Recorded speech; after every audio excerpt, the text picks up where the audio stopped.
ओम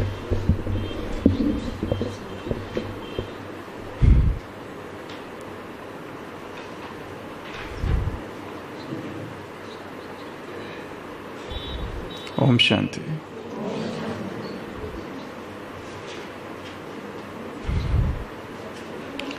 भट्टी की शुरुआत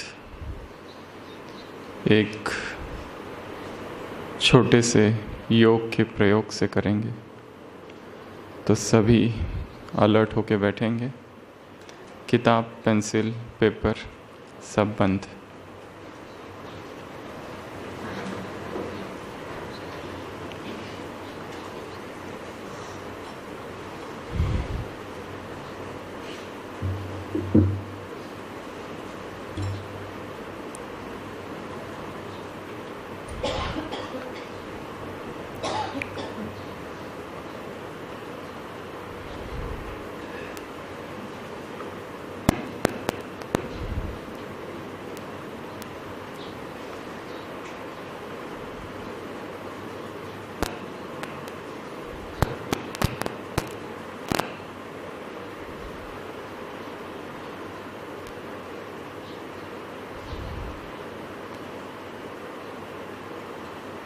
भ्रुकुटी तख्त पर विराजमान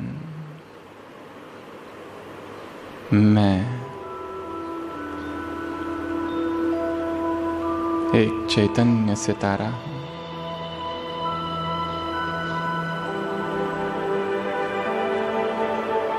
एक प्रकाश पुंज।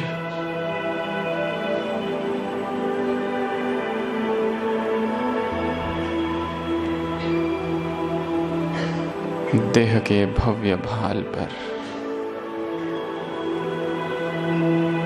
एक चमकता हुआ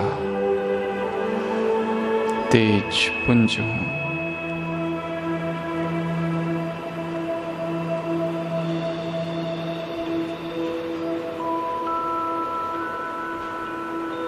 संपूर्ण चेतना को भ्रुकुटी के मध्य में केंद्रित करेंगे।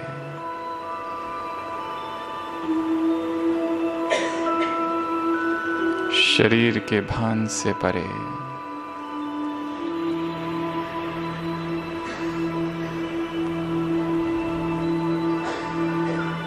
आवाज से परे, देह की सभी हलचल से परे,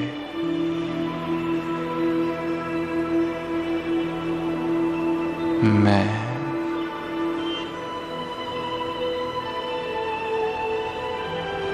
एक तेजस्वी आत्मा हूँ।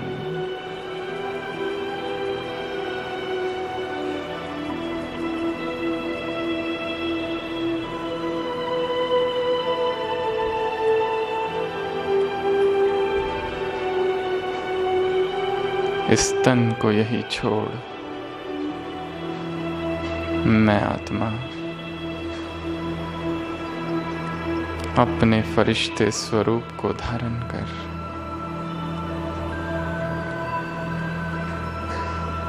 चलता हूँ आकाश की ओर।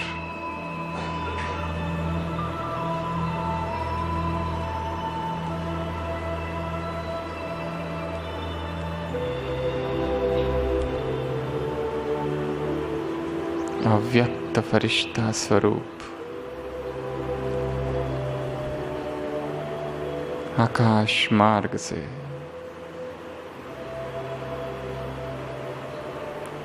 जा रहा हूँ अरावली पर्वत श्रृंखला की ओर।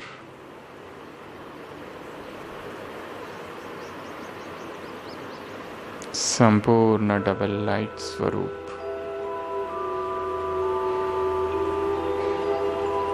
निर्भर अवस्था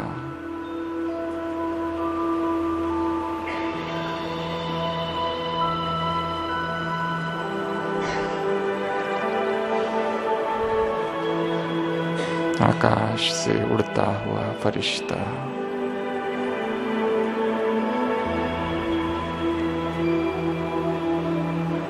आबू की उन हसीन वादियों के ऊपर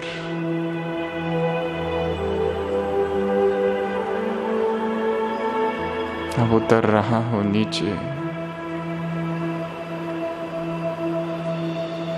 तपस्या भूमि,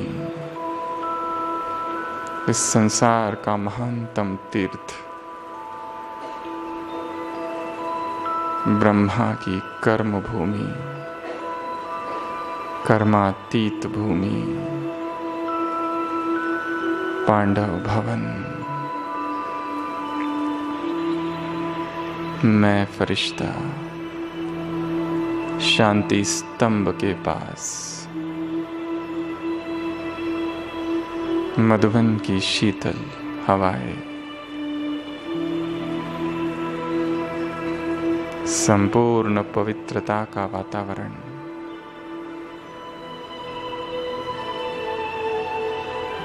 बाबा की अव्यक्त आवाज। बच्चे, यदि शक्तिशाली बनना हो तो शांति स्तंभ पर आ जाना।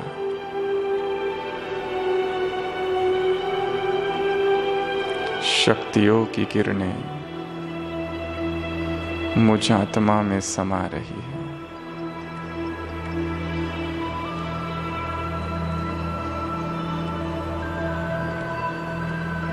मैं फरिश्ता शक्तिशाली बनता जा रहा हूं।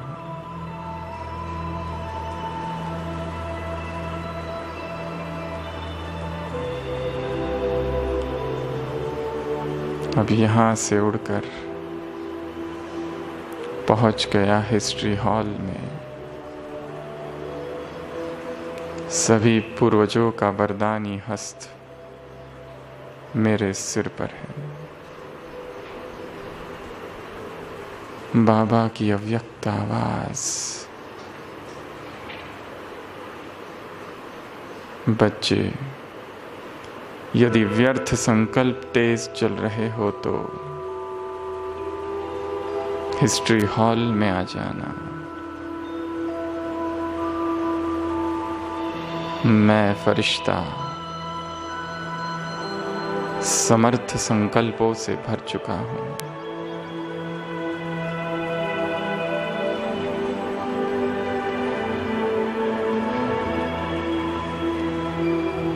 अब पहुंच गया बाबा के कमरे में। यदि बाप समान बनने का दृढ़ संकल्प हो तो बाबा के कमरे में आ जाना।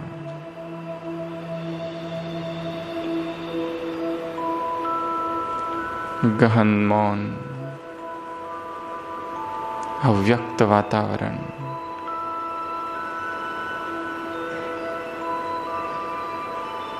बाबा की रूहानी दृष्टि। मैं बाप समान संपूर्ण कर्मयोगी कर्मातीत फरिश्ता हूं।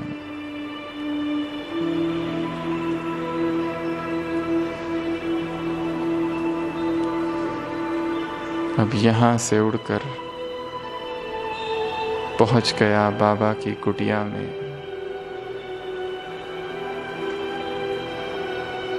फिर भगवान की अव्यक्त आवाज। बच्चे, यदि उदास हो जाओ तो बाप से रूहान करने कुटिया में आ जाना।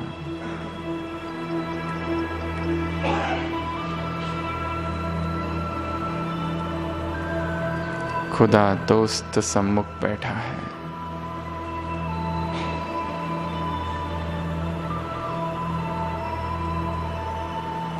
प्रेममयी संवाद।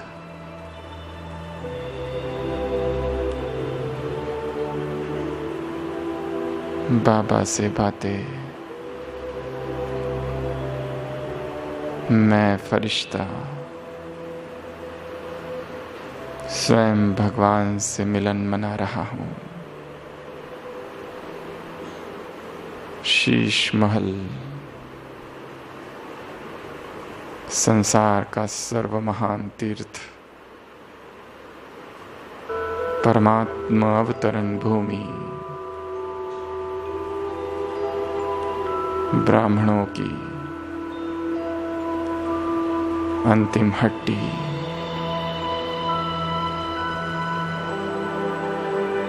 मैं फरिश्ता। इसी अव्यक्त स्थिति के साथ वापस आकाश की ओर, बाप दादा की दुआएं लेता हुआ, चहुओर पवित्रता बिखेरता हुआ, मैं फरिश्ता धीरे धीरे नीचे उतरता हूं और नीचे वापस इस स्थूल देह में।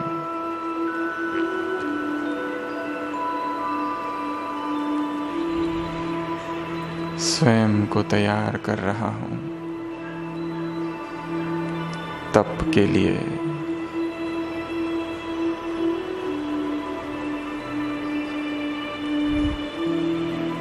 एक गहन चिंतन के लिए,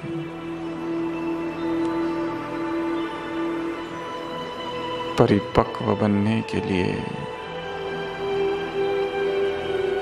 मैं एक समर्थ फरिश्ता हूं।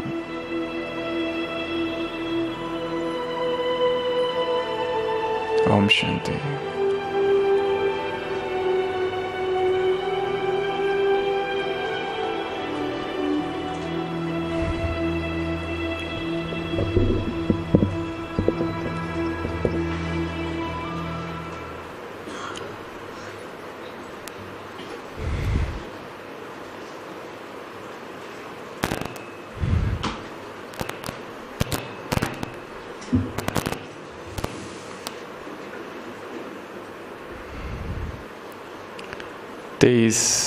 जून 1757 भारत में एक बहुत ही दुर्भाग्यपूर्ण युद्ध हुआ था। 23 जून 1757 वो एक ऐसा युद्ध था कि जिससे भारत सदा काल के लिए उस समय से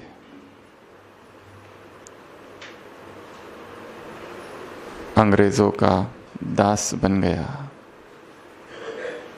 बैटल ऑफ प्लासी वो युद्ध था, प्लासी का युद्ध। मुर्शिदाबाद के पास प्लासी नामक स्थान पर जो युद्ध हुआ था, जहाँ पर भारत की हार हुई थी और दास्ता की एक कहानी चालू हुई थी। वो युद्ध हुआ था ईस्ट इंडिया कंपनी के रॉबर्ट क्लाइव और बंगाल के नवाब सिराजुद्दौला के बीच। सिराजुद्दौला की सेना बहुत बड़ी थी, रॉबर्ट क्लाइव की सेना बहुत छोटी। रॉबर्ट क्लाइव यूरोप से, इंग्लैंड से निकला था। ईस्ट इंडिया कंपनी की स्थापना हो चुकी थी, परंतु यह युद्ध ऐसा हुआ कि इस युद्ध में रॉबर्ट क्लाइव की सेना और सिराजुद्दौला की सेना के बीच जो युद्ध हुआ, उसमें बंगाल के नवाब सिराजुद्दौला की हार हुई। क्यों हार हुई? कोई बता सकेगा क्यों हार हुई थी? इतिहास का सबसे महत्वपूर्ण युद्ध है प्लासी का युद्ध। क्यों हार हुई थी? कोई भी? रॉबर्ट क्लाइव की सेना बहुत छोटी थी। उसने पत्र लिखा इंग्लैंड कि मुझे और सैनिकों की आवश्यकता है, कृपया सैनिक भेजे। परंतु उधर से जवाब आया कि नहीं, उस समय इंग्लैंड नेपोलियन बोनापार्ट के साथ युद्ध करने में लगा था और वो युद्ध इंग्लैंड के लिए अधिक महत्वपूर्ण था और सेना नहीं भेजी जाएगी। जितने सैनिक हैं उन्हीं से लड़ो।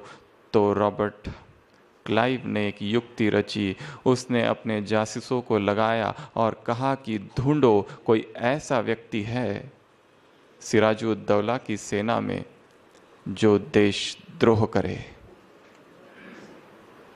कौन था वो? मीर जाफर। युद्ध कुछ घंटे भी नहीं चला क्योंकि मीर जाफर और उसके साथ के कुछ साथी रॉबर्ट क्लाइव से मिल गए। उसे धन का लोभ था, उसे लालच था पद का। वो बंगाल का नवाब बनना चाहता था। और जब दोनों सेनाएं आमने सामने आई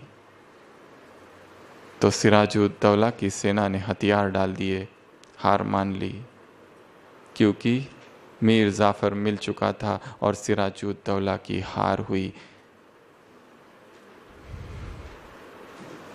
वहाँ से ईस्ट इंडिया कंपनी की हुकूमत बैटल ऑफ प्लासी के बाद पूरे भारत पर हो गई और भारत धीरे धीरे गुलाम बन गया। मीर जाफर को गद्दार वतन कहा जाता है। क्या किया उसने?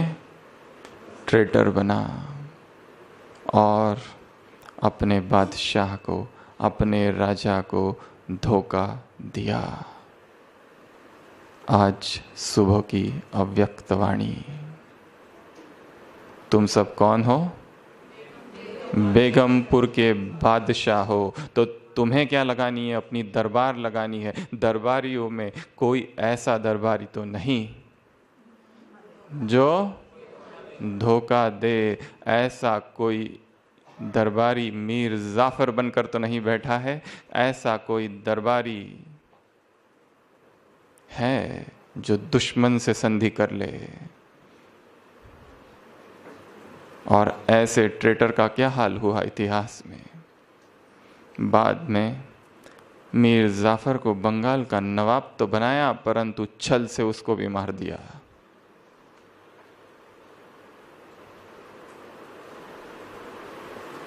चाहे वो कन्नौज का राजा जयचंद हो, जिसने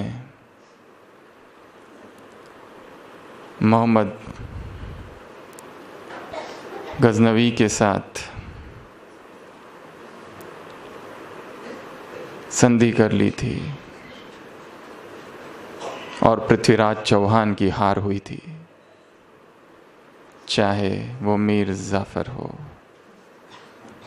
चाहे वो टीपू सुल्तान का वह सैनिक हो, मंत्री जिसने अंग्रेज़ों के साथ दोस्ती कर ली थी, इन सब का परिणाम हुआ दास्ता, गुलामी।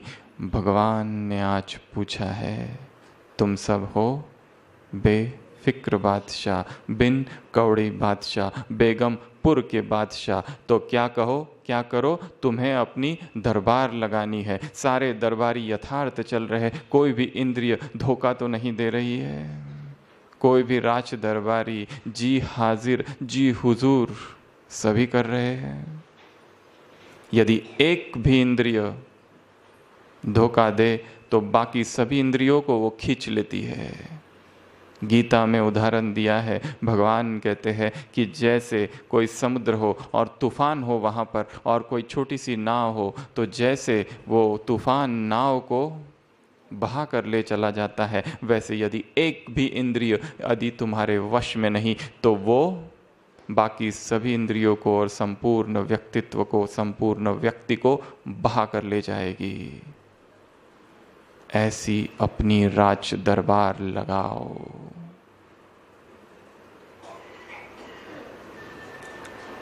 तो आज जो हम चर्चा करने वाले हैं, जागो, हुआ सवेरा, उससे हमें अंधकार पूर्ण रात्रि से जागना है।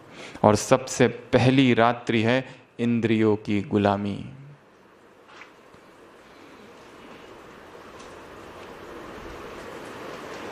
रात है, अंधेरा है, निद्रा है, तमस तिमिर।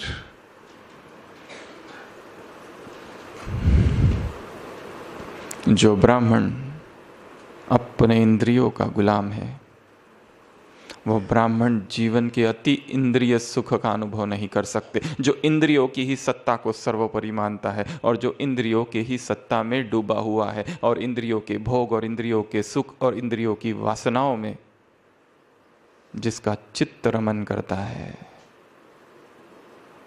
वो परमात्मा अतीन्द्रिय सुख का कैसे अनुभव कर सकेगा। इसलिए उत्तिष्ठ भारत, हे भारत के निवासियों, क्या करो, जागो। उषा का आगमन हो चुका है।